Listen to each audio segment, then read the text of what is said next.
Assalamualaikum warahmatullahi wabarakatuh.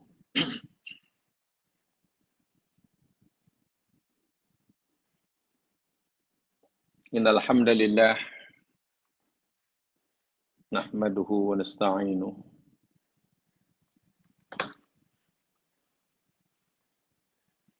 wa natubu ilaihi wa nastaghfiruh.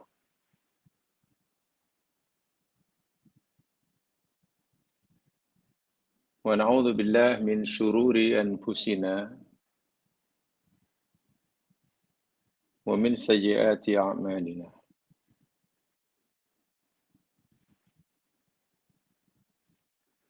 May yahdihillahu fala mudilla lahu wa may yudlil fala hadiya lahu.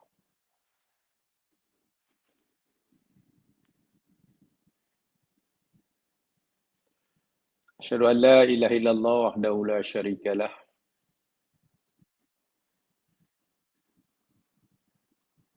wa asyhadu anna Muhammadan abduhu wa rasuluh.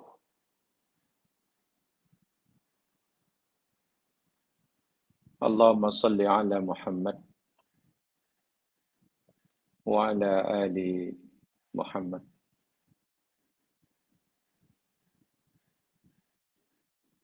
Raditu billahi rabba wa bil islami dina wa bi Muhammadin nabiyya wa rasulah.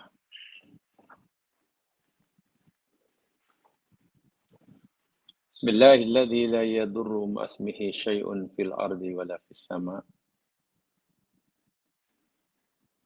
wa huwas sami'ul alim. Bismillahilladzi la yadurru ma'asmihi syai'un fil ardi wala fis sama' wa huwas sami'ul alim. Bismillahilladzi la yadurru ma'asmihi syai'un fil ardi wala fis sama' wa huwas sami'ul alim. Allahumma faqihna fid din wa 'allimna at-ta'wil. Amin ya rabbal alamin.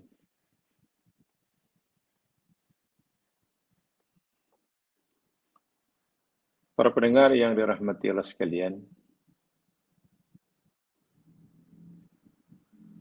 mari kita ikhlaskan niat kita masing-masing untuk mempelajari firman Allah Subhanahu wa taala. Dan mari kita mulakan dengan bacaan basmalah. Bismillahirrahmanirrahim.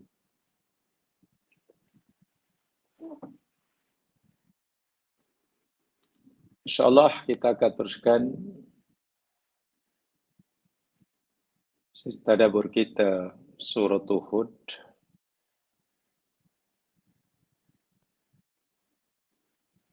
Ayat terakhir yang kita pelajari, yakni ayat yang ke-102.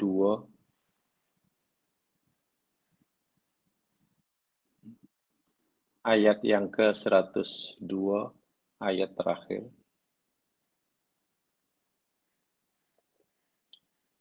Di dalam ayat tersebut, Allah memberitahu kepada kita tentang akibat yang akan menimpa manusia kerana perbuatannya.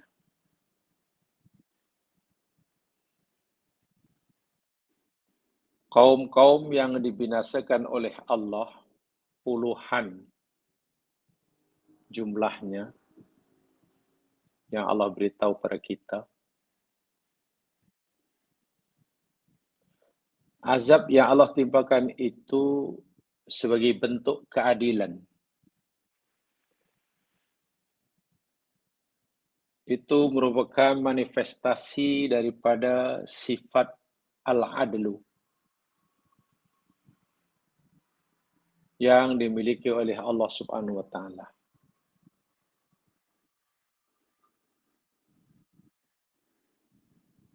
Allah adil karena Allah akan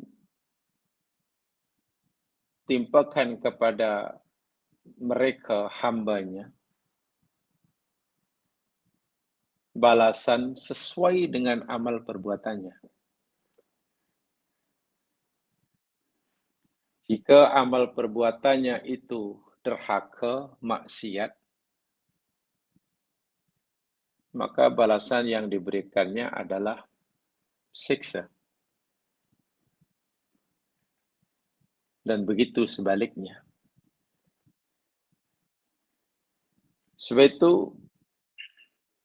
di dalam ayat 102 itu Allah nyatakan, mereka ditimpa siksa dengan sangat keras lagi pantas, wahya zolimatun.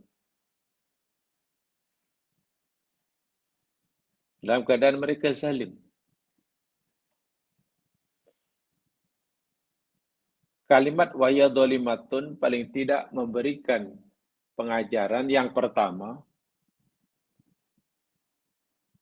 bahwa azab yang Allah timpakan pada mereka itu akibat daripada perbuatan mereka sendiri. Dan itulah bentuk manifestasi daripada keadilan Allah.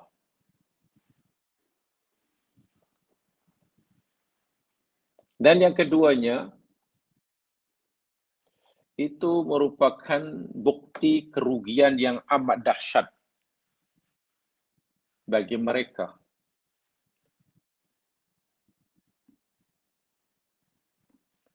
Kerugian besar yang amat dahsyat yang dimaksudkan ialah karena katakanlah jika bencana alam melanda, berlaku dan menimpa satu kumpulan manusia di daerah tertentu umpamanya. Ya, katalah tsunami dahulu di Aceh tahun 2004. Yang ditimpa dan yang dimangsa tsunami ribuan. Dan keadaan mereka berbeza-beza semasa hidupnya. Ada yang Kristian, ada yang Katolik, ada yang Hindu, ada yang Muslim. Yang Muslim pun ada yang patuh, ada Muslim yang tak patuh, ada orang tua, ada kanak-kanak, macam-macam. Musibah yang menimpa sama, namanya tsunami. Berlakunya pada masa yang sama. Dan mungkin asbab kematian mereka yang dimangsa pun sama. Ya, mungkin karena tertelan lumpur panas ke, mati tenggelam ke. Sama. Musibahnya sama, berlakunya sama. Puncak kematian boleh jadi sama. Tetapi kerana keadaan mereka ketika ditimpa musibah itu tidak sama, maka musibah tsunami yang menimpa mereka pun namanya pun tak sama. Mereka yang mati dilanda tsunami ketika ia sedang kufur pada Allah, ia bukan mukmin, itulah namanya azab. Zalim. Dahlah di dunia sengsara, di akhirat sengsara juga. Sementara jika mereka yang jadi mangsa tsunami itu, ketika berlaku tsunami, dia seorang mukmin yang soleh, atau dia seorang kanak-kanak yang belum balik, apakah tsunami itu azab bagi mereka?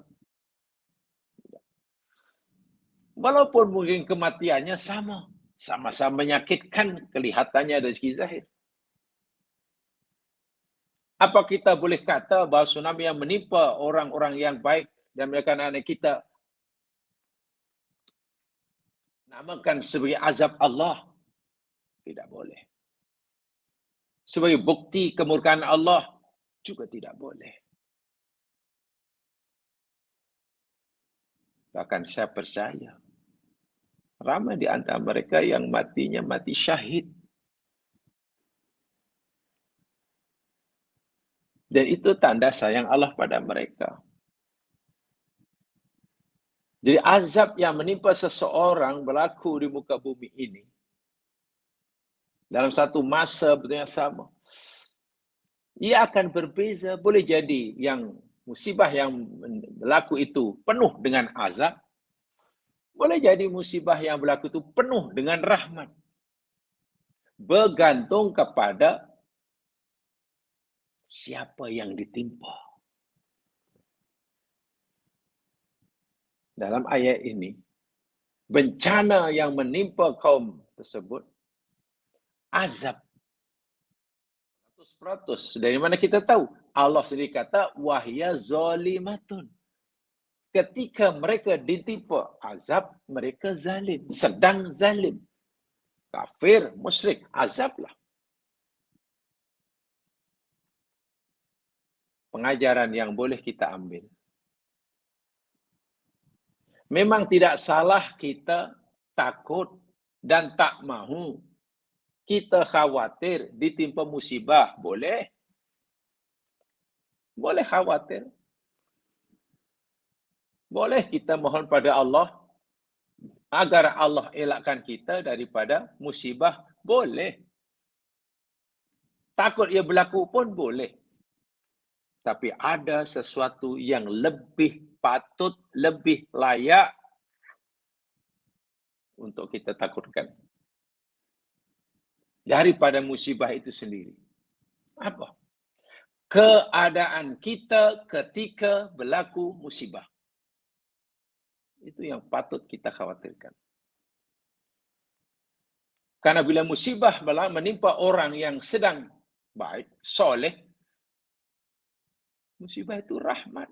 Bahkan mungkin kematiannya sebagai mati syahid. Sehingga musibah menjadi asbab seseorang itu mendapatkan maqam syahadah. Matinya pun husnul khotimah.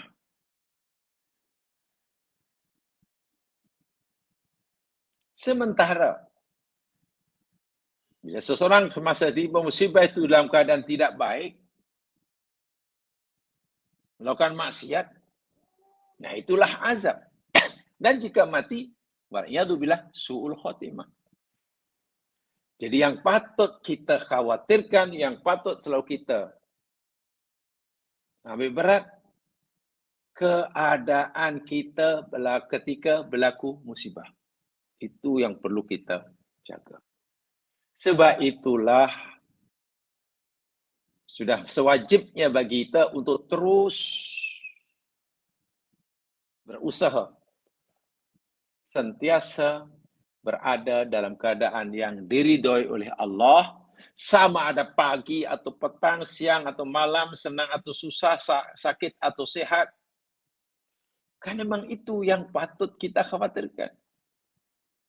Sehingga bila kita sudah sentiasa berusaha istiqamah dalam keadaan baik, apapun yang menimpa kita, apapun yang Allah tetapkan berlaku kepada kita, itu adalah rahmat.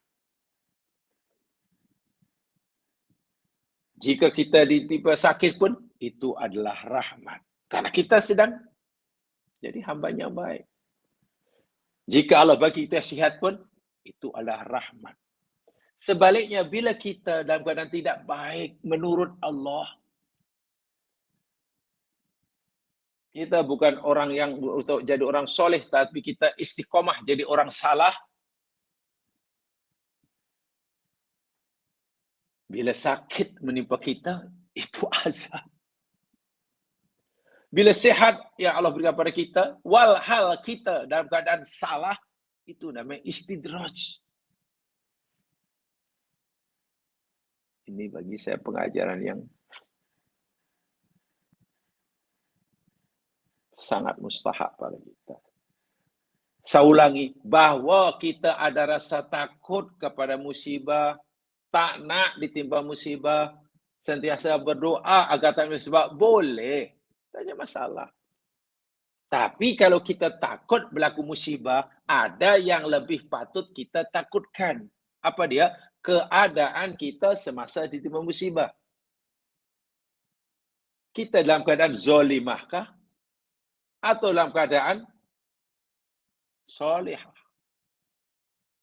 Kita dalam keadaan muti, taat, atau mungkin kita melakukan maksiat. Wa'iyadzubillah, tumadzubillah. Paham ya? Kenapa? Ibtila'ul mu'minin warazayal kafirin. Ya, mungkin musibah yang berlaku yang sama, masanya sama, bersama itu boleh jadi ya ujian bagi si mukmin, ya azab bagi si kafir. Musibah yang berlaku kepada si mukmin boleh jadi penghapus dosanya, bahkan meningkatkan makamnya. Sementara yang kepada si kafir itu adalah azab. Subhanallah. Dan itu ada jelas sekali dalam Quran ada ya. Waliyumahhisallahu alladhina amanu wa yamhaqul kafirin. Pahamnya? Dari surah Ali Imran ayat 141 Allah kata, ya musibah yang berlaku itu tujuannya kata Allah kan aku nak bersihkan, nak hapuskan dosa-dosa bagi si kafir, dosa-dosa bagi si mukmin. Sorry. Dan aku akan padamkan, aku akan binasakan orang-orang kafir. Tengok. Subhanallah. Dan banyak lagi, dan banyak lagi. Baik. Sekarang kita teruskan. Bacaan ayatnya. Ayat yang ke-103. A'udzu billahi minasyaitonir rajim.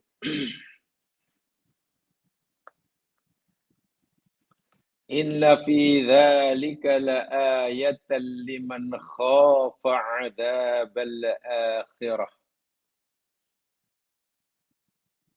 Dzalika yaumun majmu'un lahun nas. Wa dzalika yaumun mashhud.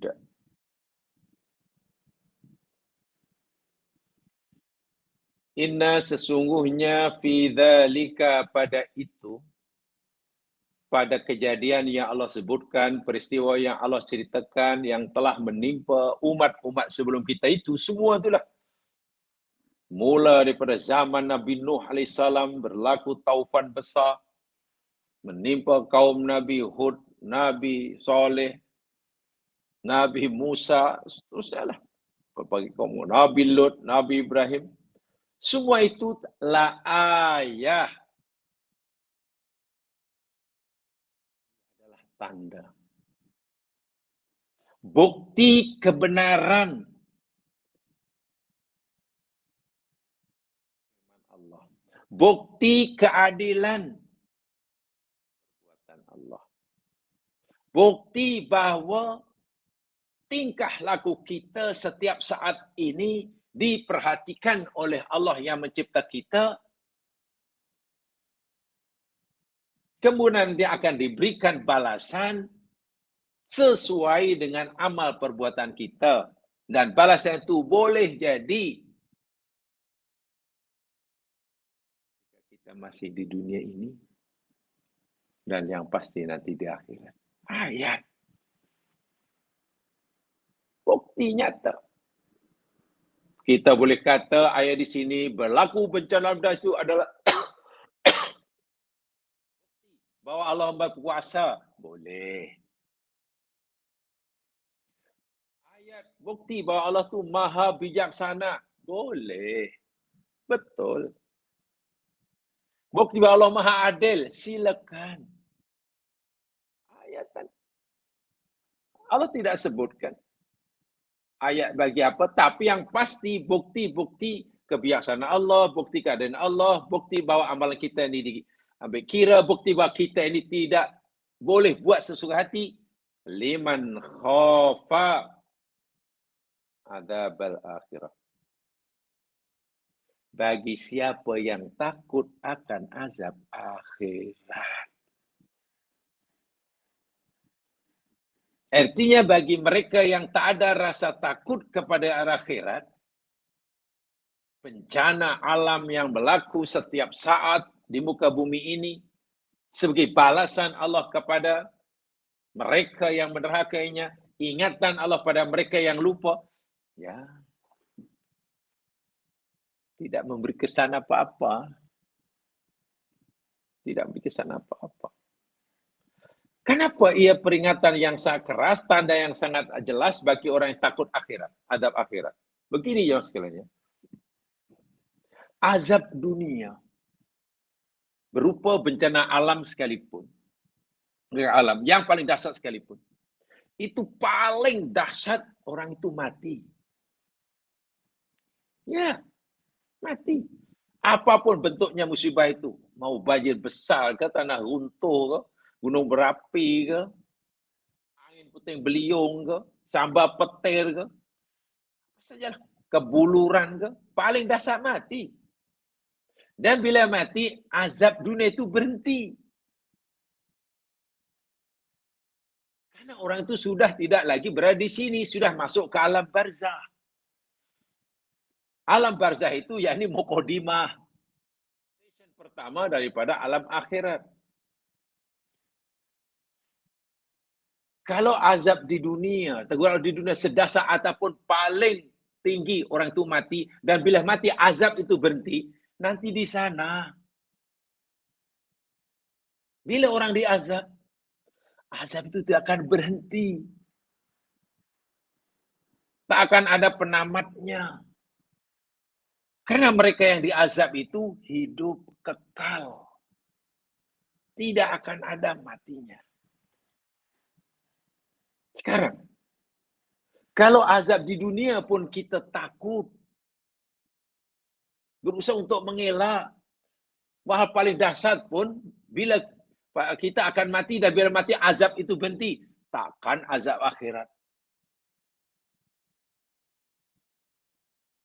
Yang mereka disiksa di akhirat tidak akan mati, tidak akan lebih ditakuti. Itu maksudnya. Liman khafa. Jadi kalau kita buat perbandingan, ya sebetulnya lebih ditakuti azab akhirat. Artinya lebih patut ditakuti. Kerana apa? Dia tidak akan ada penghujungnya, tak akan ada berakhirnya. Karena yang diazab hidup terus. Di dunia, sedahsyat apapun bencana alam, sakitnya ditimpa bencana itu akan berhenti bila orang itu dah mati. Allahu Akbar. Dzalika yaumun majmu'un lahun nas. Bila itu berlaku, Allah kata dzalika itu yaumun, yakni satu hari, satu masa, majmu'un lahun nas. Pada hari, pada masa, pada ketika semua manusia dihimpunkan, dikumpulkan lahu karenanya. Kerana hari itu. Dihimpunkan lahu. Ai li yaumil majmu'. Wa dzalika yaumum masyhud. Dan itu adalah hari yang disaksikan. Apa maksudnya? Saya bacakan dahulu. Apa kata ulama-ulama tafsir? Illa haula innama udzibu fid dunya li ajli takdibihim al-anbiya wa isyraki billah.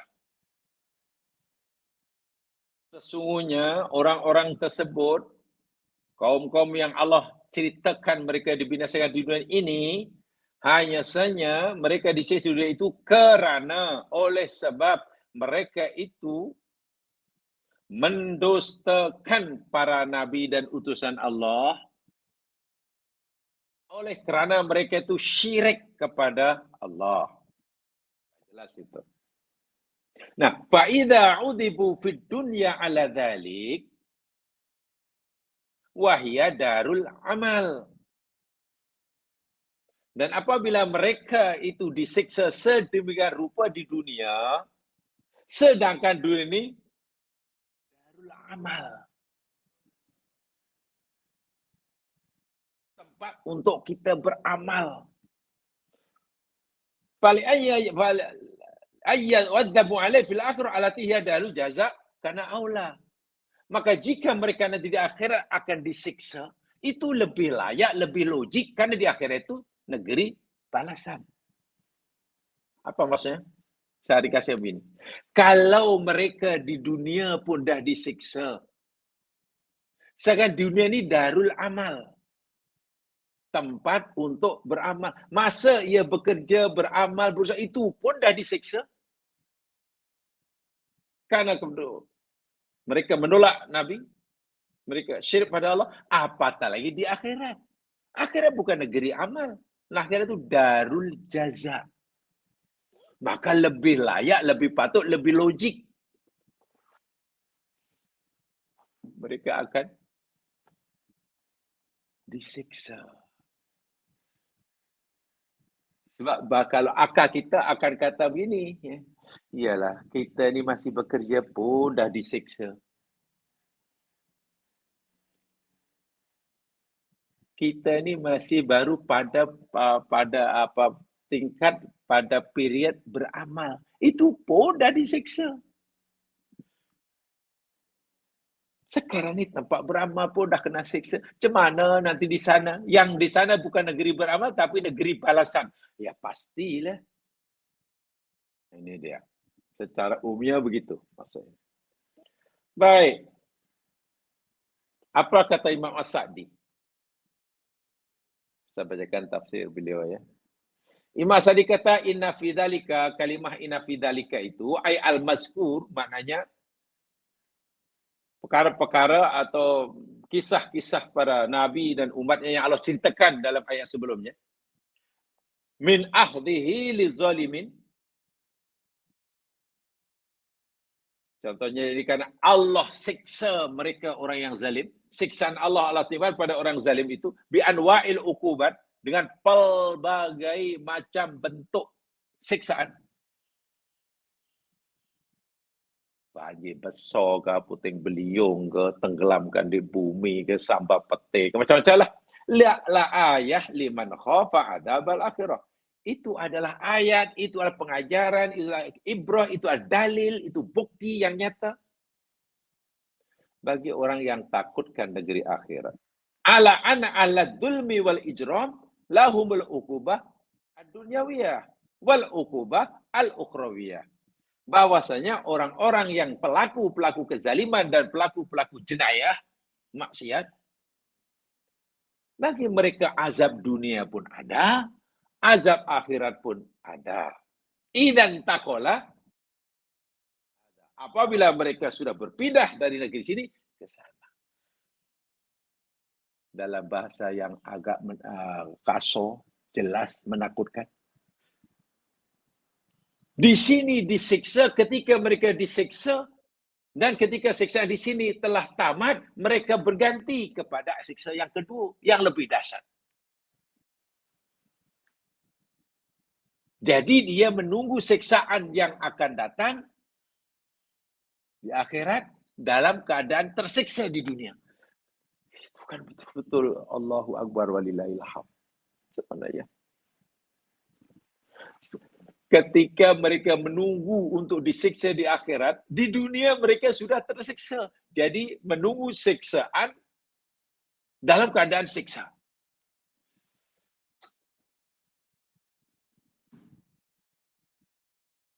Begitu tamat siksa di sini, intaqala min huna ila hunak, dan itu lebih keras, lebih dasar. Dalika yaumun majmu'ul lahun nas.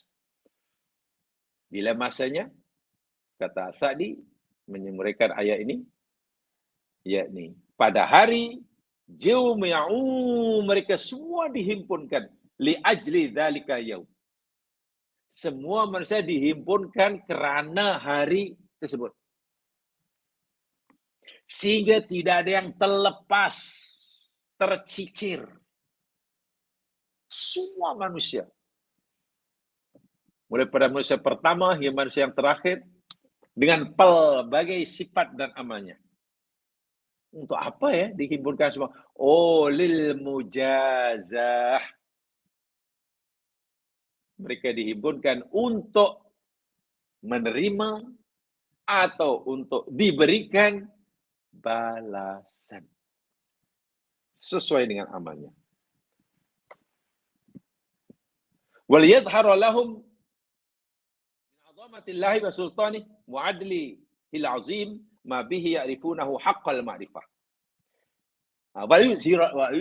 Dan untuk dizahirkan, diperlihatkan, dinampakkan bagi seluruh manusia pada hari itu. Apa yang Allah nampakkan di samping mereka untuk mereka diberi balasan, juga tidak diperlihatkan betapa besar keagungan Allah, betapa besar kekuasaan Allah, betapa sempurna keadilan Allah,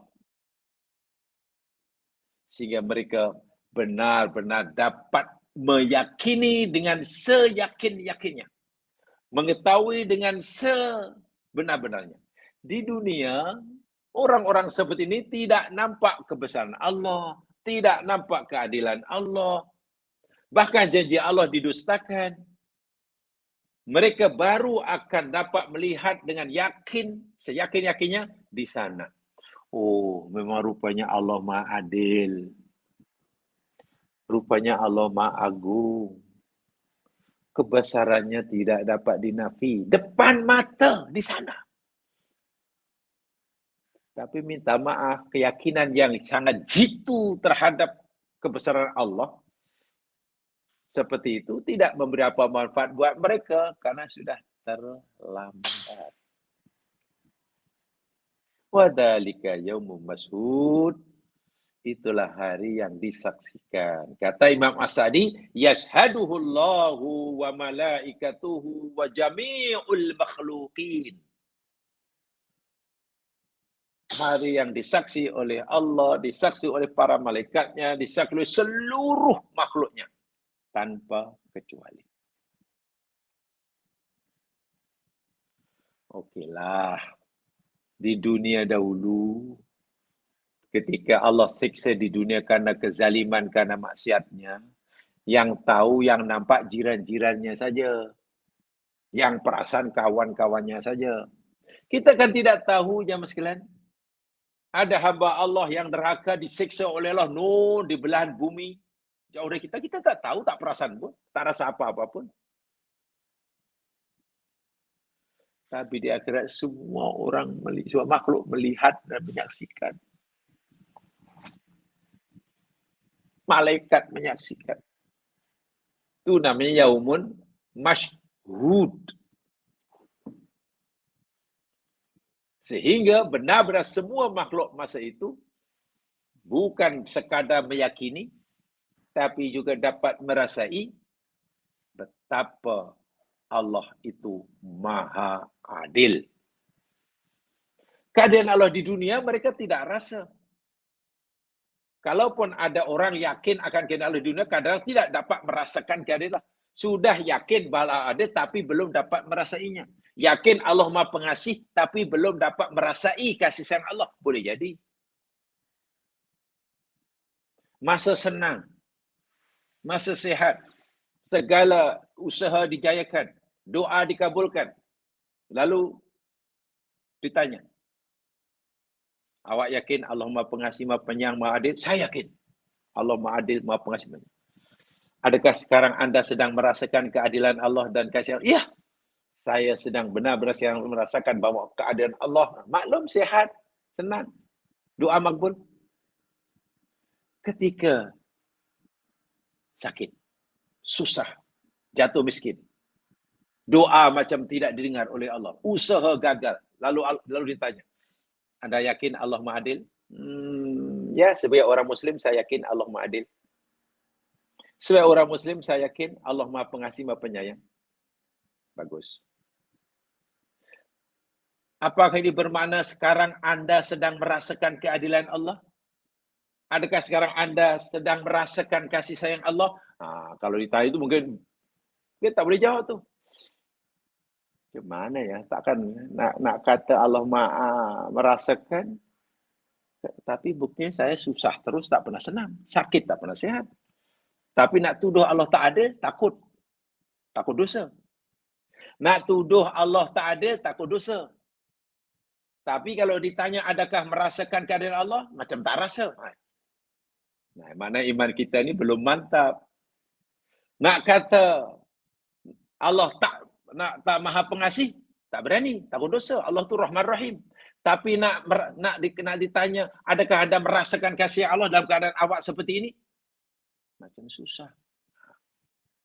Di akhirat bukan sekadar semua makhluk meyakini keadilan Allah, kasih Allah, tapi merasainya. Ini bisanya. Ingat ya, yakin akan keadaan Allah dengan dapat merasai keadaan benda yang berbeza. Yakin Allah Maha Pengasih, lagi penyayang, dengan merasai kasih sayang Allah dalam semua keadaan berbeza. Yang kedua itu lebih susah. Baik. Apa kata Said Qutb dalam ayat ini? Beliau berkata, saya kutip daripada tafsir beliau, fi dalil Quran, tafsir Said Qutb fi dalil Quran, dzalikal ahdul alim asyadid fid dunya alamatun ala adzabil akhirah. Siksa yang sangat pedih, sangat dahsyat yang menimpa mereka di dunia itu sebagai tanda, alamat akan adanya siksa akhirat nanti. Yaitu tanda pengenalan sajalah di dunia itu. Itu ayat saja.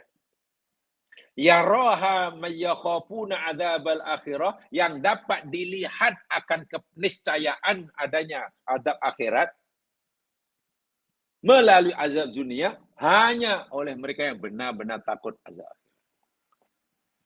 Jadi orang yang tahu akhirat melihat azab dunia itu ya, itu mukadimah.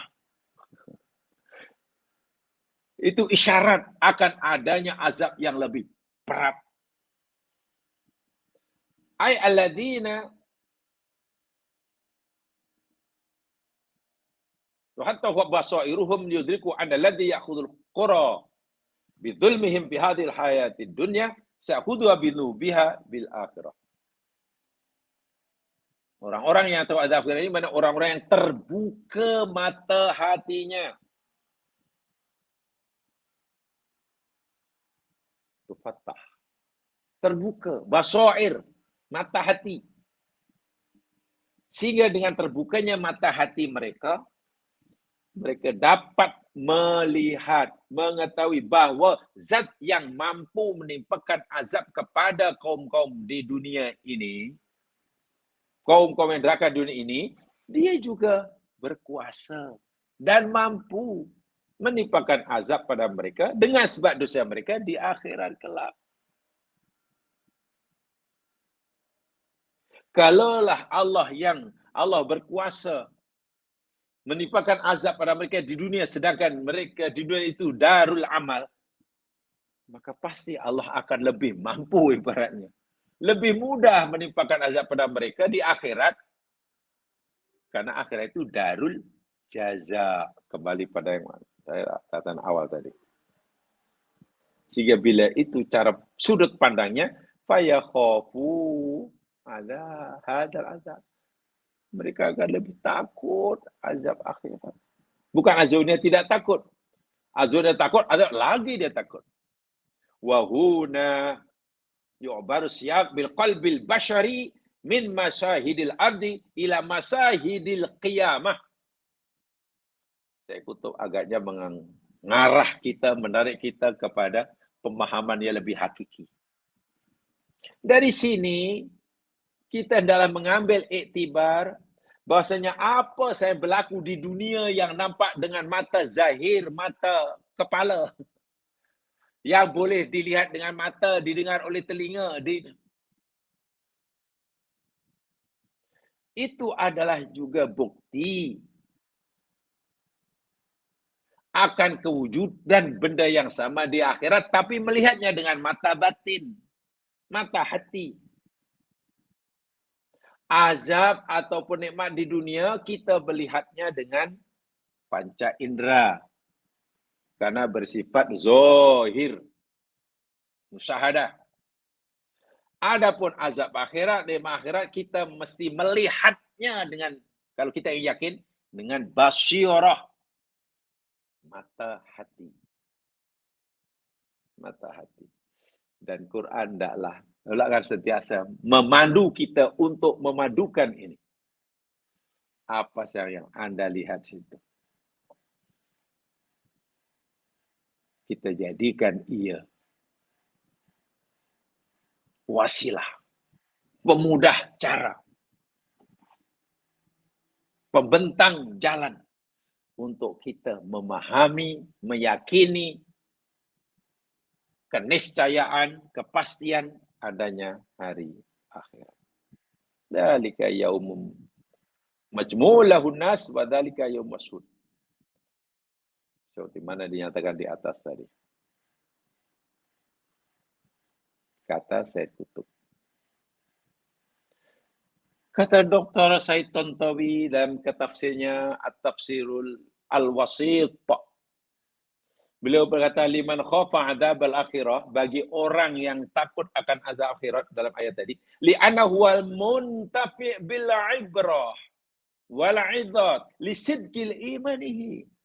Kenapa Allah berfirman? Semua itu adalah pengajaran, ayat bagi orang yang takut akhirat. Ya, karena hanya mereka yang ada rasa takut akhirat saja yang dapat mengambil manfaat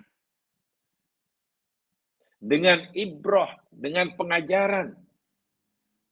Lisidki imani, karena kejujuran imannya. Iman yang jujur, iman yang benar itu dapat mendorong, menyebabkan orangnya yang punya iman itu dapat mengambil pengajaran daripada setiap peristiwa yang berlaku di depan matanya. Mafhumnya. Kalau peristiwa yang berlaku di alam dunia ini tidak memberikan kita pengajaran dan ingatan untuk lebih meyakini adanya akhirat, mafhumnya lah. Makna kejujuran iman kita masih perlu dipertanyakan. Itu maksudnya. Karena hanya mereka yang imannya jujur dan benar sahajalah setiap apa yang berlaku di muka bumi, yang besar maupun yang kecil, menjadi pengajaran dan peringatan baginya akan keniscayaan adanya hari kiamat. Adanya hari yang kekal. Kenapa pasti adanya hari yang sifatnya kekal? Ya, karena semua yang berlaku sekarang ini di sini tidak ada yang kekal. Tengok benda itu asalnya tak ada, kemudian ada, pokok itu kemudian ada kecil, besar, mati pula. Yang tengok yang itu dulu asalnya hijau, sekarang jadi kuning, kering, mati juga. Semuanya berubah dan berakhir dengan tiada. Makna tidak ada yang kekal. Kalau begitu mesti ada satu tempat, satu alam yang sifatnya 100% berbeza dengan yang di sini. Jika di sini itu tak kekal, mesti ada alam yang di sana sifatnya kekal. Di sini berlaku di sini sifatnya relatif, sakit, sesakit apapun relatif jamaah sekalian. Sebab sakit boleh tukar jadi sihat. Sakit sehari dua memang terasa sakit, sebulan sakit. Tapi kalau sakit itu kalau sudah berlanjutan 1 tahun, sudah kurang berasa sakit. Nikmat, yalah nikmat. Sehari dua terasa nikmat. Maklum baru pindah rumah baru, setelah lama ingin punya rumah. Duduk sebulan dua, serunya luar biasa. Coba duduk di rumah. Itu sudah 57 tahun. Kan lain nikmatnya. Ya berubah. Itu di sini. Ini mesti ada tempat yang nikmatnya tidak berubah-ubah. Yang sakitnya tidak berubah-ubah. Orang yang imannya jujur. Melihat apa saja yang ada di dunia ini. Pengajaran dan ibrah, isyarat bagi adanya hari. Syaratnya sidqul imanihi. Sofa'u nafsihi. Kejernihan, kebersihan, kesucian jiwanya. Wa iqanuhu bi anna hunaka fil akhirati thawaban wa iqaban. Dia menimbulkan keyakinan bahwa di akhirat itu pasti ada balasan. Sama ada balasan ganjaran ataupun iqab. Hisaban alal a'mali dunyawiyah. Sebagai hisab, perhitungan bagi amal-amalnya yang ada di dunia. Amal ladzi yungkirul akhirah. Ini masih kata Dr. Said Tontowi ya. Dalam tafsir wasit. Wa ammal ladzi yungkirul akhirah. Adapun siapa yang ingkar akhirat. Wa ma fiha min thawabin wa iqabin. Dan juga mengingkari apa yang ada di akhirat sama ada berupa ganjaran ke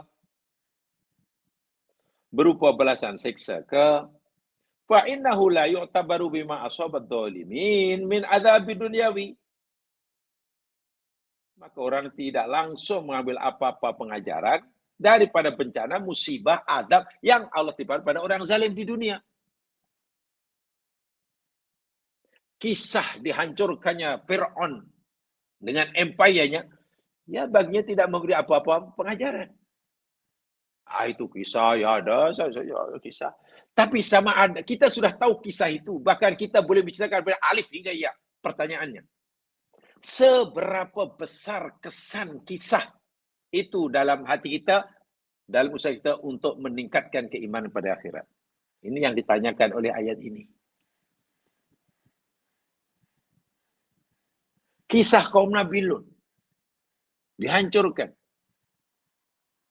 Kisah Nabi Nuh, kaum Nabi Nuh, anak Nabi Nuh, istri Fir'aun. Semua kita sudah tahu. Kisah Nabiullah Ibrahim disuruh sembelih anaknya. Kisah-kisah ini jamaah sekalian, orang Islam khasnya pasti sudah tahu. Tapi ayat ini bukan tanya kamu dah tahu atau belum. Kamu dah baca atau belum. Kalau itu pertanyaannya, kami sudah tahu ya Allah, kami sudah tahu. Kalau kamu sudah tahu, sekarang pertanyaannya, seberapa besar kesan pengajaran kisah itu kepada diri kamu untuk meningkatkan kualiti iman kamu? Nah, itu yang saya tak tahu, sebab bagi saya, dulu sebelum saya tahu kisah ini, iman saya macam itu juga, selepas tahu pun macam itu juga. Adakah rasa takutmu untuk melakukan perbuatan sebenarnya perbuatan yang dilakukan oleh kaum yang dibangsakan itu semakin tebal, semakin kuat? Atau rasa takutmu untuk melakukan pelanggaran sebenarnya yang dilakukan oleh orang dahulu yang Allah binasakan sama saja? Adakah keinginan kamu untuk mematuhi perintah Allah tanpa syarat itu makin kuat setelah kamu baca kisah Ibrahim? Yang Allah perintahkan sembelih anak pun samina wa ta'na. Yang itu kuat sekali menghadapi ujian yang berat sekali. Kamu sudah paham kisah Ibrahim? Adakah kekuatan kamu untuk menghadapi ujian Allah? Ketaatan kamu kepada perintah Allah sekuat itu, makin kuat, atau biasa-biasa saja? Ini yang ditanyakan oleh ayat ini. Kalau baca kisah-kisah umat dahulu, khasnya kisah para nabi, orang-orang yang al-kasih dan berjaya akhirnya. Bila berlaku musibah saja Allah katakan wa najainahu wa ahlahu, dan kami selamatkan dia waladina amanu ma'adu beriman. Oh iya ya, mana kalau yang patuh selamat, selamat. Adakah ia memberikan kita semangat untuk jadi orang taat seperti orang dahulu? Atau semangat untuk taat itu biasa-biasa saja? Selepas kita baca bagaimana dahsyatnya siksa Allah timbang pada kaum Nabi Lut, adakah rasa takut kita mendekati kepada Allah itu bertambah atau sama saja? Ini kata saya Tontowi, ayat ini dipahami seperti itu. Ya kalau tidak, itu tadi kejujuran iman kita, kesucian jiwa kita masih perlu dipertanyakan. Sebab rupa yang penting bukan sekadar tahu atau belum tahu. Memanglah tahu itu bagus. Tak tahu, belajar. Itu saja. Makin banyak belajar, makin banyak kita tahu. Tapi pertanyaan, adakah bila kita sudah tahu kita berhenti? Tak. Seberapa besar kesan, pengaruh dalam hati kita. Itu nanti akan membuat kita akhirnya berjaya ataupun sebaliknya. Fa'innahu la tabri ma'asawad min adabi du'awi al-daman. Orang yang tidak beriman langsung tak ada berkesan apa-apa. Baca-baca sejarah dibacanya.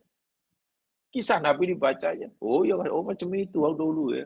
Masya Allah, terusnya ditenggelamkan dan tengok macam itu pun tak beriman. Allah. Bajun sabudalika li asbabit tabi'iyah aw falakiyah aw ghairihima. Bahkan mungkin orang kata, oh iyalah dahulu macam tu. Bencana alam masa tu pun macam sekarang juga. Tak ada kena-mengena lah dengan dosa. Itu kaitan dengan sunatullah.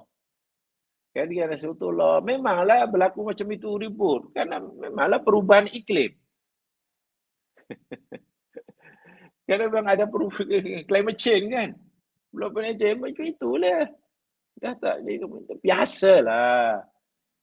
Itu sunatullah, memang alam sudah berubah seperti sekarang ini. Kenapa macam itu biasa, benda wajar. Natural.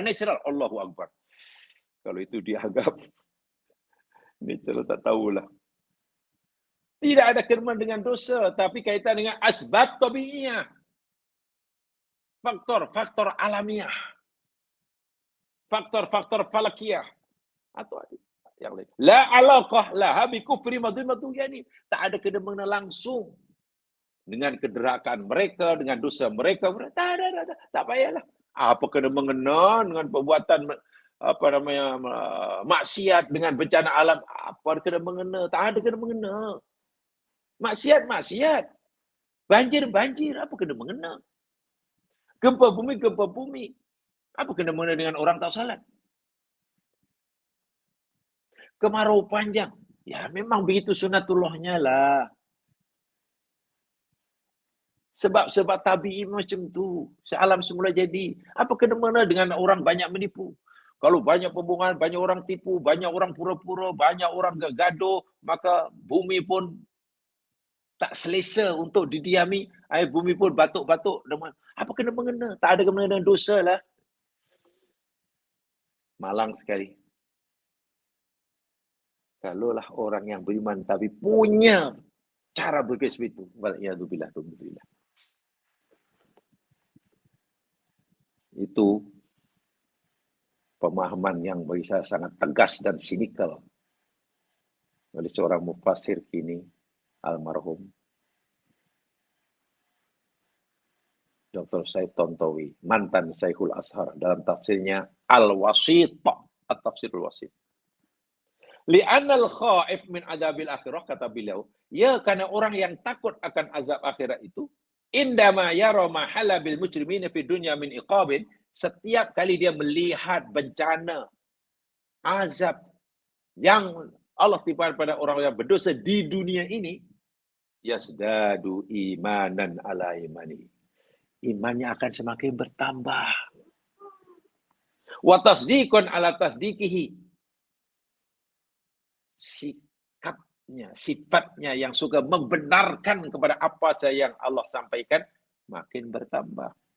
Bi anna Allah Ta'ala tabaraka ta'ala qadirun ala yu'adhibu bil akhirah adaban asyad wa abqa min adzabid dunya. Bahwasanya Allah Subhanahu wa taala Maha berkuasa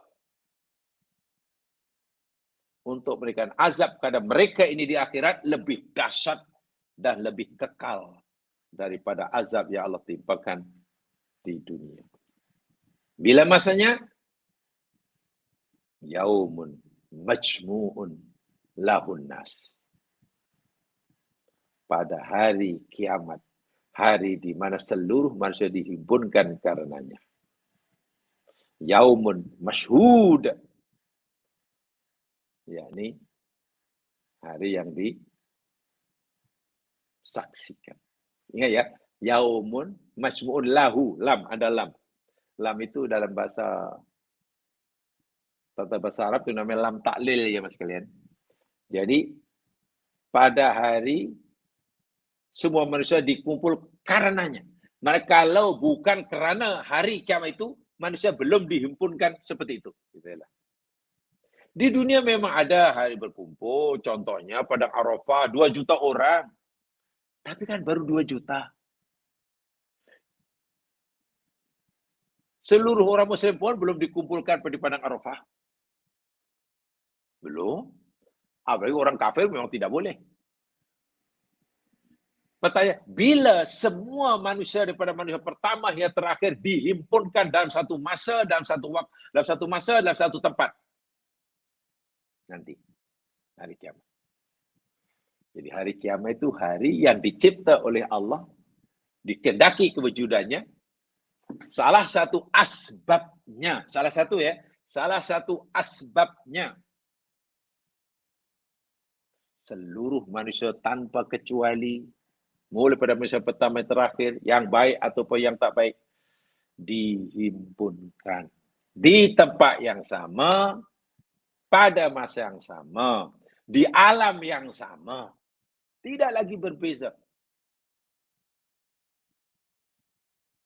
Bahkan malaikat pun ada, jin pun ada. Coba macam mana tu?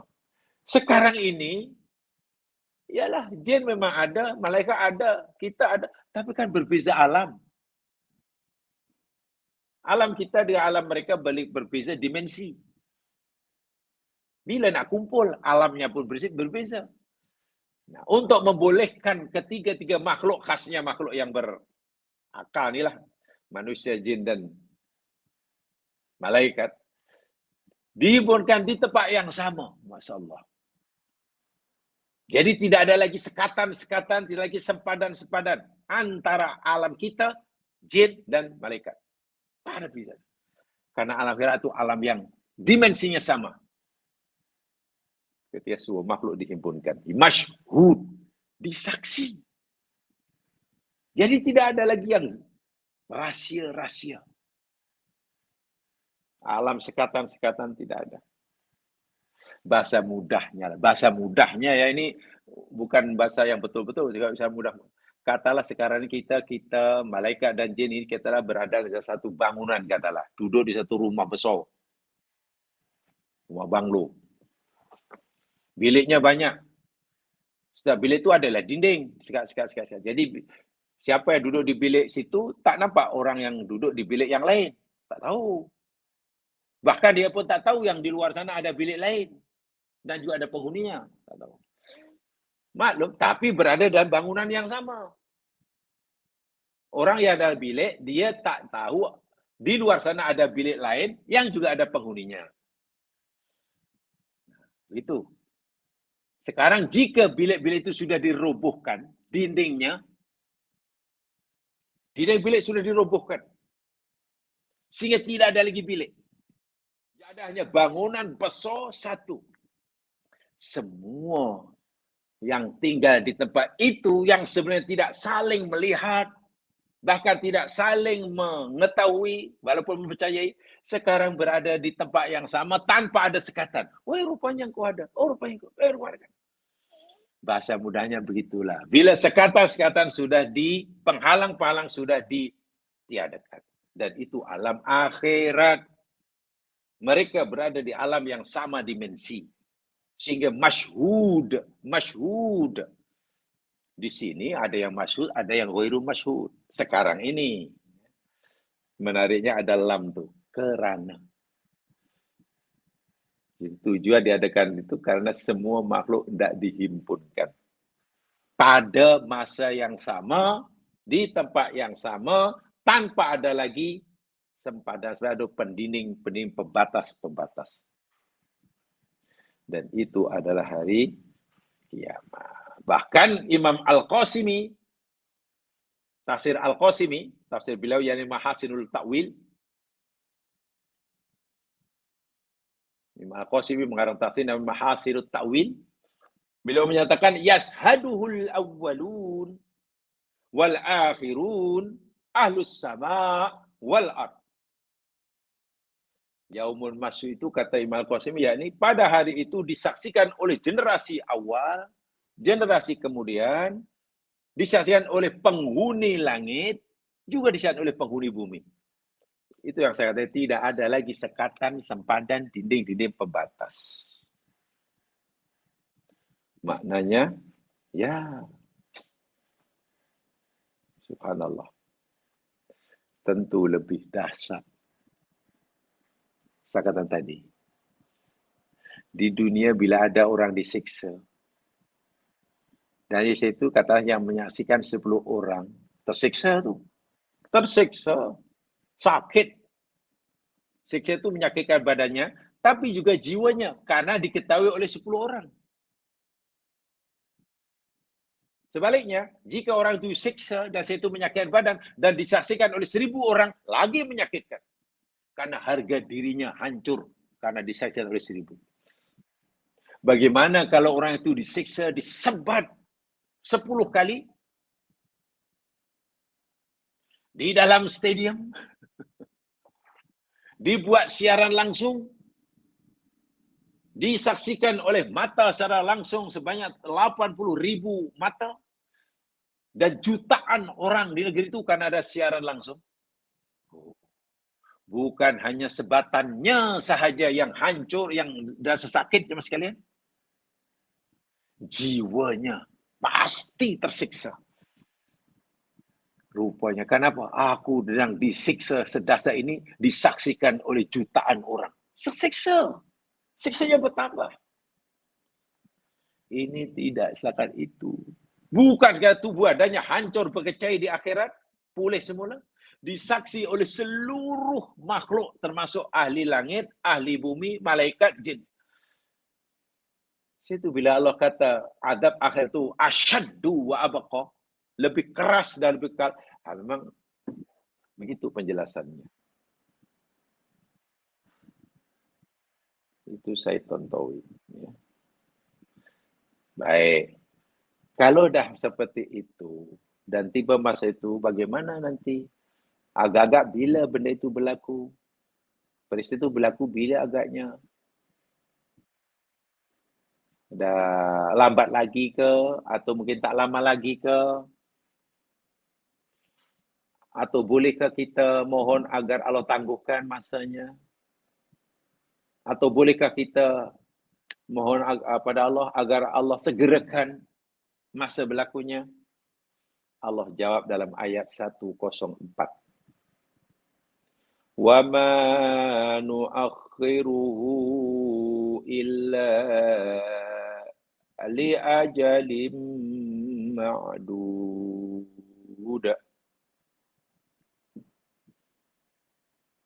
Wa ma nu'akhiruhu, dan tidaklah kami tangguhkan akan ia. Yaumul Mashhud yang Allah janjikan itu, Allah kata kami tidak tangguhkan. Illa kecuali li ajalin, karena ajal atau tempoh, ma'dud, yang dibilang, yang dihitung atau yang ditentukan. Begini, jika kita bertanya, kenapa hingga hari ini belum berlaku Yaumun Majmu'un Lahunnas itu?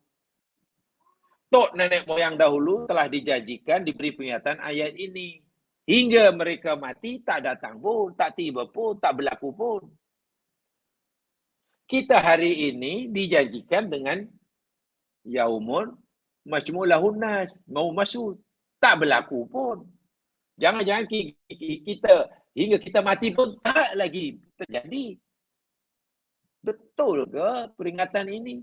Kalau ia pun bila? Dari dulu asyik orang dulu janji tak jadi. Allah jawab, oh tidak. Kami tidak tangguhkannya itu kecuali kerana ajal yang telah ditentukan. Maknanya jika hari ini belum berlaku, ya memang ajal yang Allah tentukan belum tiba. Sehingga kita minta disegerakan pun tak jadi. Kita minta tangguh pun tak jadi. Karena ajal yang telah ditetapkan belum tiba. Yang pasti, alam di mana kamu hidup sekarang ini, namanya alam dunia inilah, itu ada had masa tamat tempohnya, ada. Expiry date-nya ada. Karena selagi alam dunia ini masih ada, belum tamat tempohnya, belum expired, ya yaumun majmu'un lahun nas tu belum tiba lah. Yaumul masyhud tu belum ada lah. Karena alam yang sekarang ini masih ada. Tetapi jangan kamu fikir alam ini tidak ada tempohnya. Ada tempohnya. Ada jangka hayatnya. Selama manapun alam dunia ini ada jangka hayatnya. Ada expiry date-nya. Itu maksudnya. Bila sudah tiba kebinasaan alam semesta ini, ya akan memasukilah alam yang lain. Yaumun majmu'un lahun. Nah, habis itu tengok ya, namanya ajal ya. Di situ kalimat ajal. Li ajalin. Dia mah tahu tak? Apa mana ajal ni? Ajal ni yang masalah dalam kamus bahasa Arab. Ajal itu yani al-waqtul madrub lintihai muddatin muayyanatin. Pengertian dalam bahasa, pengertian bahasa atau ajal dari segi bahasa lah, lughawian. Makna lughawi ajal. Makna etimologinya. Al-waqtul madrub, waktu yang ditentukan.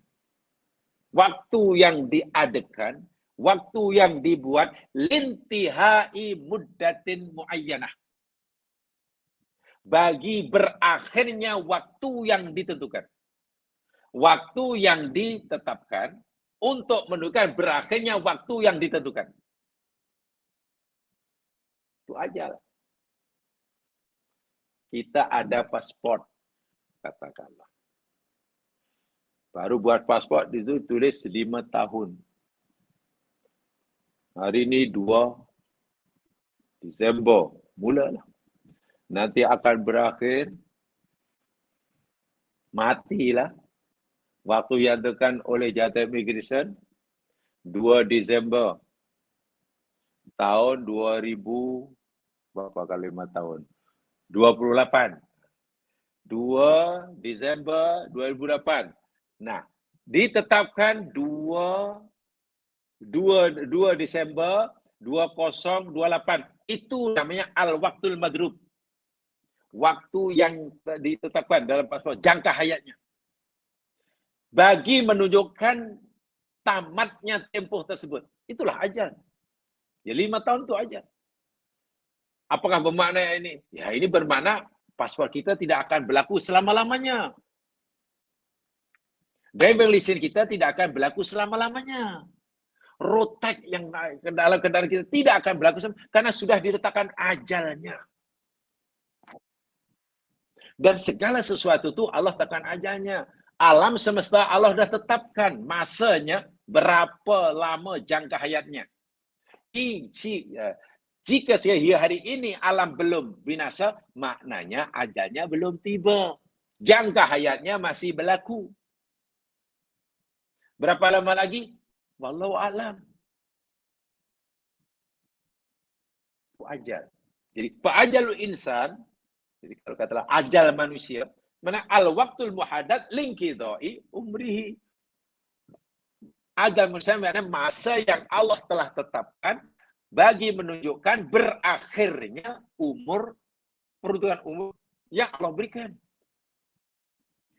Saya berapa lama dikehendaki oleh Allah hidup di alam maya pada ini. Allah tetapkan dah di Lauh Mahfuz. Sebelum alam dicipta, bahkan sebelum saya dicipta, Allah sudah tetapkan sekian tahun. Saya tidak tahu. Dan tidak ada siapa pun yang diberitahu. Jangankan orang lain. Saya yang punya diri. Saya yang peruntukan umurnya. Itu pun Allah tak beritahu. Dan saya menjalani. Saya gunakan peruntukan umur itu. Sehari, 2 hari, seminggu. Dari bermula pada saya lahir lah. Sebulan, 2 bulan, 1 tahun, 20 tahun, 10, 20 terus. Sampai sekarang. Jika sekarang saya masih hidup, maknanya peruntukan masa yang Allah tetapkan buat saya belum habis. Itu maksudnya. Belum habis. Masih ada lagi? Ada. Berapa bakinya? Saya sendiri tak tahu. Saya sendiri pun tidak tahu. Yang pasti, setiap hari saya habiskan. Saya gunakan. Kurang. Wa umri naqisun fi kulli yaum. Umurku berkurang setiap hari. Bukan bertambah. Maksud peruntukan. Okeylah bahasa mudah ini sekarang contoh ya, jamaah. Sekarang contohnya. Katalah 100 tahun. Ya 1 hari kurang. Tinggal 20 tahun. Belum lagi. Tinggal 10 tahun. Tinggal 7 tahun. Tinggal 6, tinggal 5. Jadi macam countdown lah. Kita ni countdown. 1 bulan. Oh, 20. 29 hari, 20 hari, 10 hari. 3 hari. 1 hari. Belum mati. Kan masih 1 hari. Kiranya pada 1 hari, 22 jam. 20 jam, 15 jam. 5 jam, 3 jam, 1 jam. Belum mati. Karena masih 1 jam. Kira menitnya pula. 50 minit. 40 menit. 30 menit. Allahu Akbar. Bila masa yang Allah peruntukkan dahulu telah betul-betul habis saya jalani. Binasalah saya. Dan itu ajal saya. Dan setiap benda ni ada ajal. Sama ada ajal bagi suatu yang ada. Dan bila suatu yang ada ni ada ajalnya, adalah tiba masa berikutnya. Ajal saya berhenti di sini, kata di dunia berhenti. Bila ajal saya habis di sini, maka berlakulah tempoh perjalanan saya berikutnya. Bukan selesai. Selesainya hanya di sini. Hidup saya di dunia sudah selesai. Saya akan menjalani kehidupan di alam yang lebih mencabar. Saya kata mencabar karena tidak ada peluang untuk tambah pahala. Yang ada hanya hisab atau jawapan hisab. Masa untuk saya terima buku. Result. Result apa yang kata ini? Bila dunia sudah habis, tamat ajalnya, bukan selesai cinta, masuklah fasa berikutnya. Itu namanya ajalin maktub. Jadi bukan saya saja, bukan jamaah saja, semua binatang lah, alam semesta, kucing ke, semut pun, kuman, virus pun, ada ajal makdud.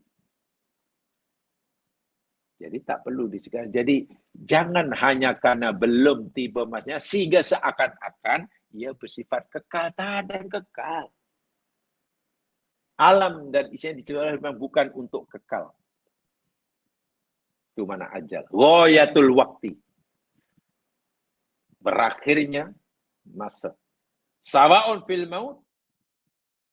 Sama ada tentang kematian ke, keberadaan sesuatu ke, atau apa sajalah. Adapun secara istilah, karena ayat ini kaitannya dengan alam dunia, Ajal istilahan yakni al-waqtul ladzi qadalallahu ta'ala, waktu yang Allah telah tetapkan, fihi atau padanya inqida'ul asya'il kauniyah wasyar'iyah. Masa yang Allah telah tetapkan bagi berakhirnya segala alam yang dicipta oleh Allah dan segala peraturan yang dicipta oleh Allah. Itu namanya ajal. Alam ciptaan Allah suatu hari akan berakhir umurnya. Perintah, larangan, solat, zakat, jangan mencuri, menipu, halal, haram, itu peraturan Allah juga. Suatu hari akan berakhir.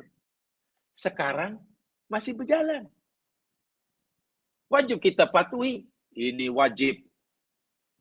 Kita mesti buat. Ini haram.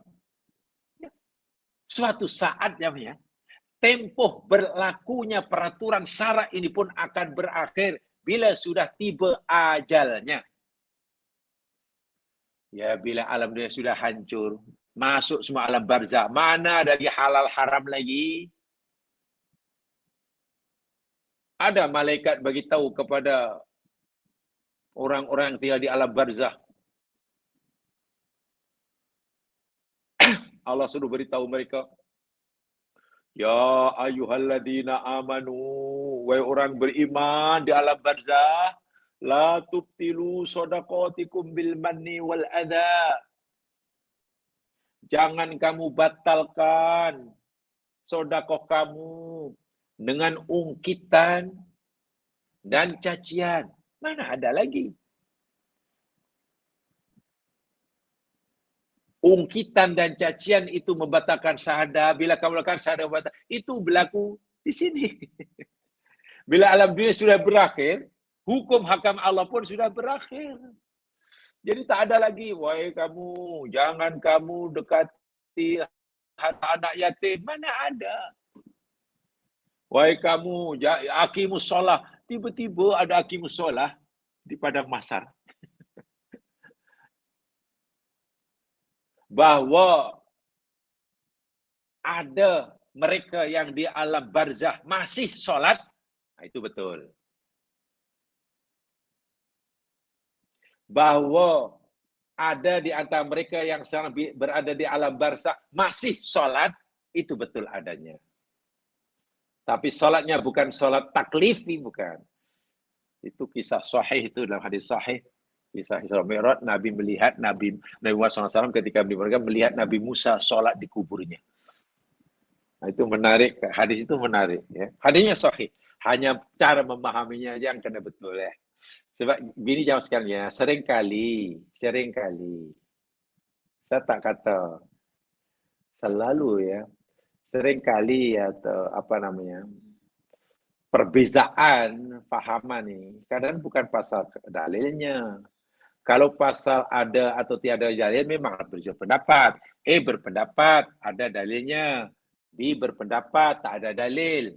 Ya memanglah pasti pendapatnya berbeza. Dan kita senang nak memilih pendapat yang mana. Pasti kita memilih pendapat yang ada dalilnya lah. Tapi kadang-kadang, bukan kadang-kadang, sering kali berlaku, perbezaan pendapat bukan pasal ada dalil atau tidak. Dalilnya ada. Sama. Dalilnya sama Al-Quran, sama-sama hadis sahih. Mana dari segi kesahihan dalil telah disepakati sahih. Tapi karena pemahaman ABCD tentang dalil tadi berbeza, inilah berlaku perbezaan pendapat. Kenapa pemahamannya berbeza? Ya mungkin kemampuan memahaminya berbeza. Kemampuan memahami dalil itulah yang kemudian dalam istilah agama dipanggil fiqh. Sehingga ada fiqhul hadis, fiqhul Quran, fiqh. Nah, fiqh ini yang luar biasa, memang sangat penting. Karena fiqh itu yakni upaya kita memahami dalil. Dalilnya sudah betul, yakin itu betul karena Quran. Tapi bila fiqh kita tak mantap, kajian fiqh kita tidak mantap, ya Mungkin pemahaman kita terhadap dalil pun kurang mantap. Apalagi orang memahami dalil hanya berdasarkan terjemahan. Itu susah sikit lah. Susah. Memahami Al-Quran hanya melalui terjemahan. Macam mana? Lalu disimpulkan. Memahami hadis adalah terjemahan. Saya tu fikah kena didalami betul-betul. Dalam fikah pula ada usul fiqh. Dan itu disiplin ilmu. Ya betul, itu termasuk disiplin ilmu yang diwariskan oleh ulama dahulu sehingga cara mereka memahami Al-Quran itu menjadi teratur, terarah. Karena bagaimana kita nak memahami tanpa manhaj, tanpa... Jadi perlu itu. Tapi biasanya orang ya tidak kurang sampai ke sana. Quran, ya Quran pasti betul lah. Cuma dan mesti terus disimpulkan. Itu saya ingat, ya kurang bijak. Kurang bijak. Lainlah kalau ayat itu ayat jelas sekali, umpamanya bangkai haram, lalu kita simpulkan babi adalah haram, ya itu memang lah, itu tak perlu pakai fikah. Itu tak perlu pakai fikah kalau tak macam itu. Babi haram, haramnya babi kan bukan pendapat fikah. Jangan menurut pendapat ulama Syafi'iyah babi itu haram, tapi pendapat yang lain tak. Bukan begitu ya, itu tak apalah, itu cerita yang lain. Saya kan ya sedang mempelajari mendalam tu ya. Jadi ajal adalah itu tadi, waktu yang Allah tetapkan bagi berakhirnya segala sesuatu yang dicipta oleh Allah dan yang disyariatkan oleh Allah. Al-ma'dud, tadi li ajalin ma'dud, ajal yang ma'dud, ma'dud mana yang dibilang, ay mahsub, yang dihitung. Maksudnya ini al-muhaddad bi muddatin muayyanah la yazidu 'alaiha wa la yata'akhkhar anha. Ma'dud mana yang dibilang, yang dihitung, yang ditetapkan tempohnya sehingga tidak boleh berlebih atau berkurang walaupun sesaat. Allahu Akbar. Jadi bukan ajal kita, kematian kita yang tak boleh cepat atau tak boleh lambat walaupun sesaat. Kehancuran alam semesta pun tidak boleh cepat sesaat dan tidak boleh lambat sesaat. Karena bila alam dunia sudah hancur, tidak ada lagi alam dunia. Semua berada dalam barzah. Berapa lama di alam barzah? Wallahu alam. Bila Allah sudah kehendaki, semua pindah ke alam akhirat. Nama Yaumul Ba'si. Yaumul Ba'si, kemudian di situ ada Yaumul Nusyur. Ada Yaumul Hasr. Allah. Yaumul Hisab dan Yaumul Qiyamah.